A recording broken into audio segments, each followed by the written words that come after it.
Yo, what's up, everyone? Muzi Beats here. Um, Honestly, today's not gonna be that long of a video. I'm just gonna show you how you can find the key to any melody or loop or sample, whatever it is, using FL Studio. The key is basically having FL Studio, yeah. And please don't forget to like and subscribe. I'm trying to get to, I don't know, I'm at 26 right now, trying to get 30 subscribers. So subscribe. You subscribing would be truly appreciated. Yeah. So basically, I'm just gonna find a loop, any random loop.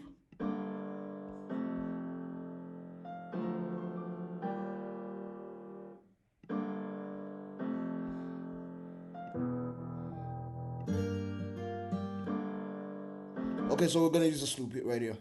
Yeah. Now what we're gonna do is, as you can see here at the top, it's put to pattern and then song. We're gonna shift it to song, and then we're just gonna shift this to the right BPM. I feel like as you can see already here, it's being stretched, because the person who made the loop stretched it automatically so that it fits 16 bars and it's on time. So it sounds slow. It sounds slower than it's supposed to be, like in comparison to what we heard before. So what we're gonna do is we're gonna double click on the loop, and then we're gonna open up this box here, and then we're gonna go to time, right click, and choose none. And what that's gonna do is just gonna reset it back to its original form. Yeah, then we're gonna go up here to the BPM, and we're gonna just drag it up until we get to the 16th bar, because if you're on double time, all loops on 8, yeah. So 8, basically, if you have a loop and whatnot, 9.5 times out of 10, if you put it to 8 or 16 or even 4 sometimes, it's going to be on time. The only time it will be off timing is if one key is played off, or one, how can I put it?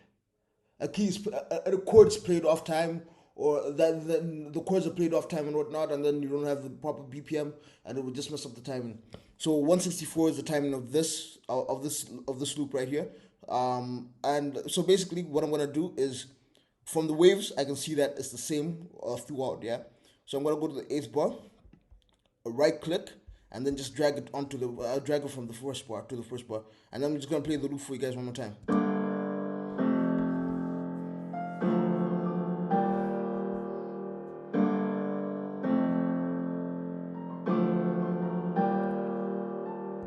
Okay, so it's like a Polo G, Lil Durk, cowboy type piano. And then what I'm gonna do now is I'm gonna click on the channel rack, which is this button right here. Go to all, and just delete everything, because I don't like my channel rack clouded out thing, clouded, crowded up. Yeah. I just like it when it's just things you can control and whatnot. Yeah. So basically, and we're just gonna choose an 808. Yeah. So we're gonna go into the drums, into my drums. Maybe we'll take this 808 here. Yeah, and then from here, what we're gonna do is we're gonna drag the loop onto the first track, and then we're gonna go into the mixer by clicking this mixer button right here. And then since we dragged it onto the first track, it's been set up. It's been put on the first track in the mixer. And then from here, what we're gonna do is we're gonna go on to Wave Candy. Yeah, we're just gonna click on the last start here, and then go into Wave Candy, and then choose Spectrum, choose Maximum Bands, increase the scale, decrease the dBH. If you've seen my past videos, you see me do this all the time. And what basically this is gonna do is, like, this is gonna show us the entire spectrum. Like, it's gonna show us all the notes and whatnot. Yeah. So this is basically making an 808 with any loop or sample, with no music theory knowledge or anything like that. Yeah. Because I barely know music theory myself. So I'm gonna press play, and what that's gonna do is it's gonna show us the notes.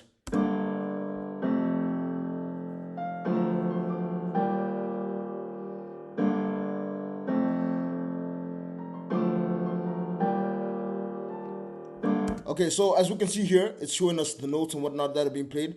Now, when you're doing an 808, some people actually say it doesn't matter, but it's always better if you're using the root note. Yeah, if you know the root note and you use the root note. But others say that, yo, if your note isn't going, if the note you use for the 808 is one of the notes for the chord, it doesn't really matter. So, like, let's say here, the bottom note, yeah, the last note, the root note for the chord is D, yeah.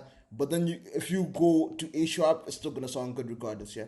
So it goes D, then it goes down to C, then it goes down to D, and then it goes up to D sharp. So basically, from here, all you have to do is just get the timing right, yeah.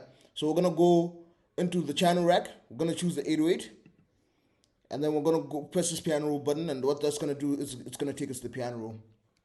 And if you don't know what the piano roll is the place where you draw all the notes and whatnot. Yeah. So the first note, first of all, we have to listen for the timing. Yeah. So okay, it starts with D, and what I'm gonna do is I'm gonna increase the velocity so that the 808 hits harder. Okay, the volume's already up. Okay, so it starts with D. I forgot to put the first pattern onto the thing. Yeah, so it starts with D, and then there's a chord change here. Yeah, that chord change signifies that there was a change in notes and whatnot. Yeah.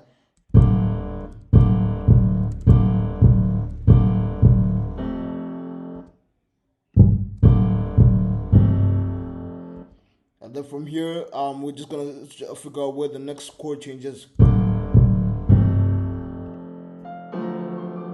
Then at 3 here, at the third bar, it goes back to D. Yeah, so it's C regardless here.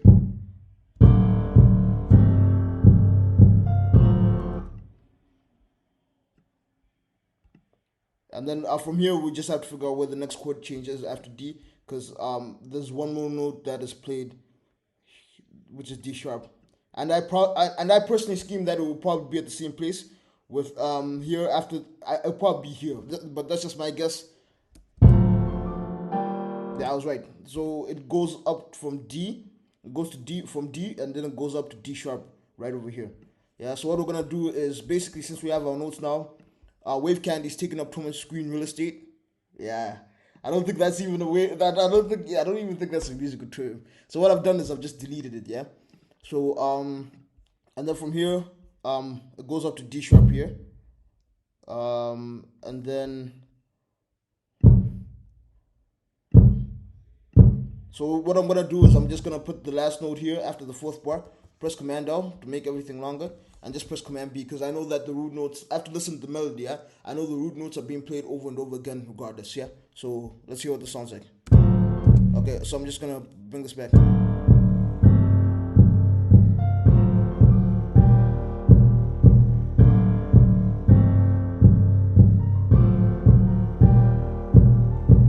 Yeah, so basically that's the tutorial for today. I hope you found this useful.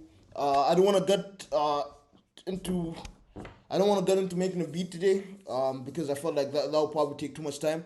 If you found anything useful, please like and subscribe. This was short today. Yeah, so thank you very much for watching.